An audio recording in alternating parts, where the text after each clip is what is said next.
তো good evening সকলকে। তো আজকে আমরা যে গ্রুপে 10টা কোশ্চেন দিয়েছিলাম, তো সেই 10টা কোশ্চেনের আজকে আমরা একটু আলোচনা করে দেব। বলেছিলাম যে আমরা ওই প্রত্যেক দিনের যে 10টা করে কোশ্চেন দেবো সেটা একটু আলোচনা করে দেওয়ার চেষ্টা করব। তো প্রথমে যে কোশ্চেনটা ছিল যে আমাদের স্নেলের chart is use for measuring কি, এটা আরআরবি 2015 কোশ্চেন।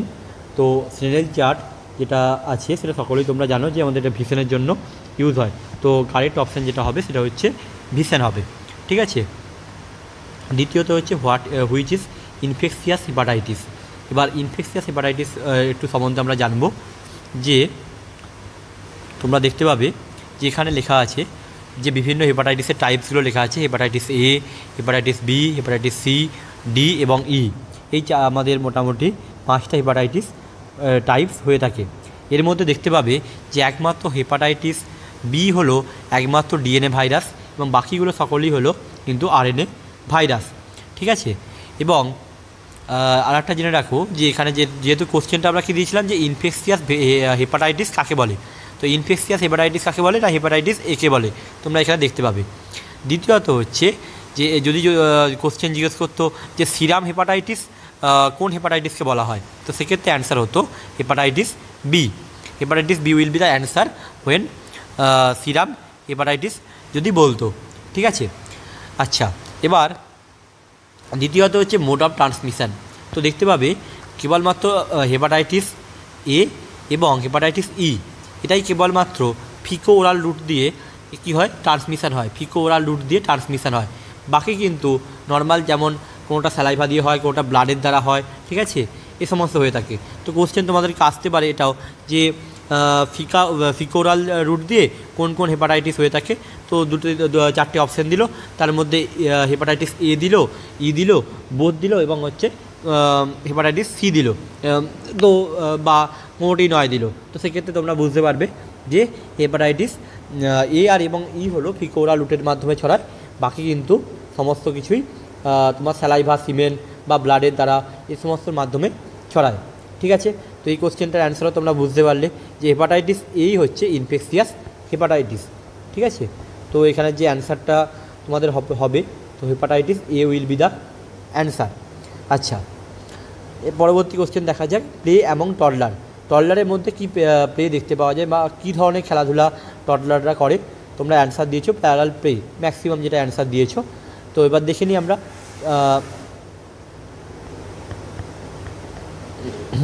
তো দেখতে পাবে এখানে আমরা টাইপস অফ প্লে ব্যাপারটা একটু এনেছি। তো দেখতে পাবে যে নিউবর্নের যদি আমরা ধরি তো নিউবর্নের ক্ষেত্রে কী প্লে দেখতে পাওয়া যায় যে আনঅকুপাইড প্লে। আনঅকুপাইড প্লে বলতে কি মানে হাত পা নাড়ানো এই সমস্তগুলোই তারা করে, ঠিক আছে। ইনফ্যান্ট যদি হয় তাহলে তারা কি সলিটারি বা অলুকার প্লে বা সোশ্যাল অ্যাফেক্টিভ প্লে করে থাকে। অর্থাৎ আমি একটা সহজ কথা বলি যে যখন নিউবর্ন থেকে তোমরা মানে কি বলবো অ্যাডোলেশনের দিকে যাবে তখন দেখবে যে সোশ্যালি সোশ্যাল অ্যাক্টিভিটিটা বেশি হয়, ঠিক আছে। প্রথমে তোমরা দেখতে পাবে যে সলিটারি একা একা খেলছে বা হচ্ছে কাউকে দেখছে, অনলুকার, ঠিক আছে, এরকম টাইপের।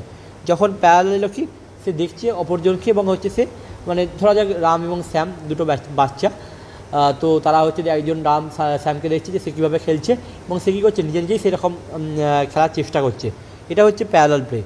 এবং দেন আস্তে আস্তে সেটা কোঅপারেটিভ প্লে হলো, দেন হচ্ছে সেই competitive play with rules and rituals হলো। অর্থাৎ যে আমাদের সোশ্যালাইজেশানটা আস্তে আস্তে যখন ছোটো থেকে বড় হচ্ছে তখন কি আস্তে আস্তে সেটা বৃদ্ধি পাচ্ছে।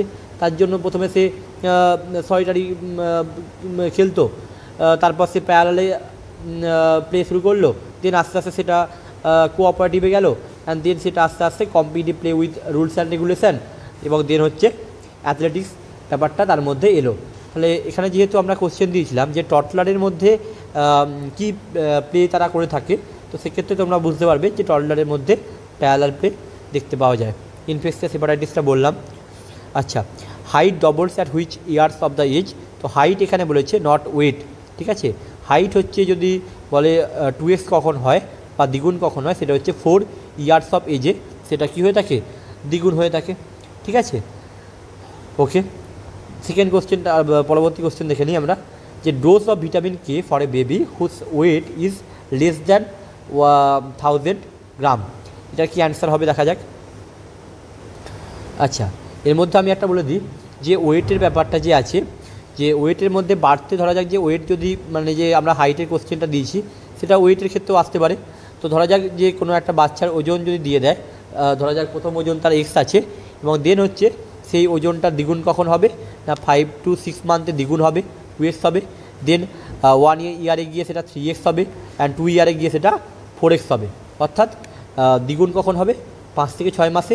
ওয়েট অবশ্যই ওয়েট, অ্যান্ড সেটা 3 গুণ হবে হচ্ছে 1 ইয়ারে এবং 4 গুণ হবে সেটা 2 বছরে। এবং যদি হাইট বলে কখন হবে, হাইট দ্বিগুণ হবে সেটা হচ্ছে 4 ইয়ার্স অফ এজে। ঠিক আছে, এই অ্যান্সারটা তাহলে বুঝতে পারলে তোমরা যে 4 ইয়ার্স অফ এজে গিয়ে 4 ইয়ার্স অফ এজে গিয়ে আমাদের হাইট কি দ্বিগুণ হবে। আচ্ছা, যেটা বলছিলাম ভিটামিন কে এর ব্যাপারটা, তো দেখা যাক ভিটামিন কেটা একটু বলে দিই আমরা। যে ভিটামিন কে দেখতে পাবে যে vitamin K1 should be administered to all the babies 0.5 mg for babies less than 1000 gram and 1 mg for the babies more than 1000 গ্রাম। ঠিক আছে, তাহলে কোনো একটা বেবির যদি ওজন 1 কেজির থেকে কম হয় তাহলে তার ক্ষেত্রে আমরা যে তোমার ভিটামিন কে ইউজ করব সেটা হচ্ছে 0.5 mg, এবং যদি সেটা মোর দ্যান 1 কেজি হয় দেন সেটা আমরা 1 mg ইউজ করব।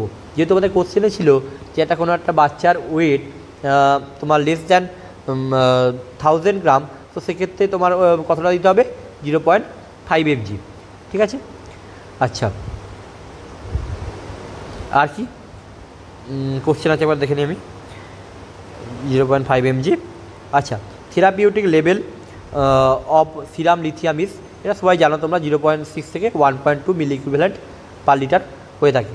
ঠিক আছে, আচ্ছা microcephaly diagnosed when head circumference is less than standard deviation 3, 4, 1 and 2। দেখা যাক এটা কী আছে। আচ্ছা, এই যে হেড সার্কামফারেন্স আমরা দেখতে পাবো, হেড সার্কামফারেন্সকে আমরা দুটোভাবে ভাগ করি, একটা হচ্ছে মাইক্রোকেফালি, একটা হচ্ছে ম্যাক্রোকেফালি। ঠিক আছে, মাইক্রো অ্যান্ড ম্যাক্রোকেফালি। ঠিক আছে, যখন ম্যাক্রোকেফালি যদি কোশ্চেনটা আজকে মাইক্রোকেফালি দিয়েছে, যদি ধরা যাক কোনো একটা কোশ্চেনে ম্যাক্রোকেফালি দিত তাহলে হতো +2 স্ট্যান্ডার্ডের থেকে যদি বেশি হয়, যদি +2 স্ট্যান্ডার্ড থেকে বেশি হয় তাহলে সেটাকে বলা হয় ম্যাক্রোকেফালি, এবং যদি সেটা -3 স্ট্যান্ডার্ডের থেকে কম হয় তাহলে তাকে বলা হয় মাইক্রোকেফালি। তো অ্যান্সার বুঝতে পারছো যে যেহেতু এখানে মাইক্রোকেফালি বলেছিল তো 3 standard deviation will be the answer. ঠিক আছে, আচ্ছা এটা all of the following drug improve milk production in the mother except, এটা হচ্ছে ব্রোমোক্রিপ্টিন হবে। এটাও একটু আমি ডেসক্রিপশানটা একটু দিয়ে দিই যে ব্রোমোক্রিপ্টিন কী করে, এই ড্রাগটা কী করে যে ডোপামাইন সিক্রেশন করে, ডোপামিন সিক্রেশন করে।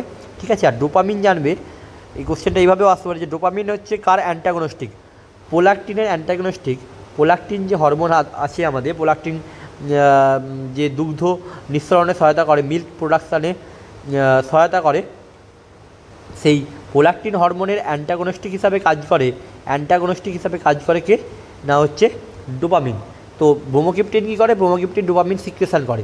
তাহলে কি যে প্রোল্যাকটিনের অ্যান্টাগোনস্টিক হিসেবে কাজ করে তার মানে কি প্রোল্যাকটিন ইনহিবিটিং হরমোন, তাহলে কি প্রোল্যাকটিন প্রোডাকশানটা কম হবে, এর ফলে যে দুগ্ধ নিঃসরণ সেটা কী হবে বা মিল্ক প্রোডাকশান সেটা কী হবে কম হবে।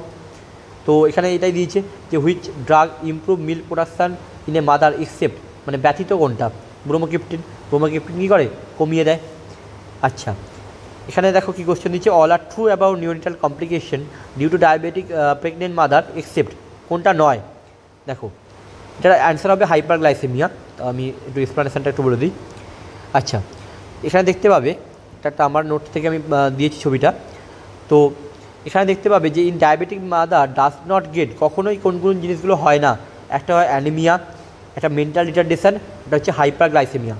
এই তিনটে জিনিস কখনোই তোমার কোনো ডায়াবেটিক ইনফ্যান্ট অর্থাৎ কোনো ম্যাক্রোসোমিক বেবির ক্ষেত্রে কখনোই যেগুলো দেখতে পাওয়া যাবে না সেটা হচ্ছে হাইপারগ্লাইসেমিয়া, অ্যানিমিয়া এবং হচ্ছে মেন্টাল রিটার্ডেশন। যেগুলো হতে পারে যেগুলো হতে পারে সেটা হচ্ছে হাইপোগ্লাইসেমিয়া হয়, হাইপোক্যালেমিয়া হয়, হাইপোক্যালসেমিয়া হতে পারে, হাইপোম্যাগনেসেমিয়া হতে পারে এবং হাইপার ভিসকোসিটি সিনড্রোমও হতে পারে। এগুলো হতে পারে, মানে ব্যাপারটা এরকম যে যদি কোনো কোনো ডায়াবেটিক মাদারে ম্যাক্রোসোমিক বেবি হয় বা ডায়াবেটিক মাদারে বেবি হয়, তো যেগুলো হতে পারে কোনটা কোনটা হতে পারে, হতে পারে কোনগুলো, হতে পারে হচ্ছে হাইপোগ্লাইসেমিয়া, হাইপোগ্লাইসেমিয়া হতে পারে, একটা হচ্ছে হাইপোক্যালেমিয়া হতে পারে, হাইপোক্যালেমিয়া হতে পারে, একটা হচ্ছে হাইপোক্যালসেমিয়া হতে পারে, একটা হচ্ছে হাইপোম্যাগনেসিমিয়া হতে পারে, ঠিক আছে, এবং হাইপার ভিসকোসিটি সিনড্রোম হতে পারে। আর যেগুলো হবে না, কখনোই হবে না, সেটা কোনটা কোনটা, একটা হচ্ছে অ্যানিমিয়া, কখনোই হবে না সেই বাচ্চাটার, কখনোই না, মানে অ্যানিমিয়া হবে না, কারণ অনেক সময় কোশ্চেন দেয় আর কি। দ্বিতীয়ত হচ্ছে হাইপার গ্লাইসেমিয়া এবং গ্লাইসেমিয়া, এবং থার্ড নাম্বার হচ্ছে মেন্টাল রিটার্ডেশন, ঠিক আছে, এগুলো হবে না। তো এখানে ক্ষেত্রে বুঝতে পারছি যে অ্যান্সার কোনটা হবে, অ্যান্সার হবে যে সেই বাচ্চাটা কখনো কী হবে না, কোনটা হবে, এক্সেপ্ট বলেছে, কোনটা হবে মানে দেখা যায় তো কোনটা হবে না, সেটা হচ্ছে হাইপারগ্লাইসেমিয়া। হাইপারগ্লাইসেমিয়া কি বাচ্চার মধ্যে হবে, এই যে হাইপারগ্লাইসেমিয়া কখনো এই বাচ্চার মধ্যে হবে না, ঠিক আছে। তো answer will be the hyperglycaemia, ঠিক আছে। আর কোনো কোশ্চেন আছে কি বাকি? না, আর কোনো কোশ্চেন নেই, এটাই, ঠিক আছে, থ্যাংক ইউ।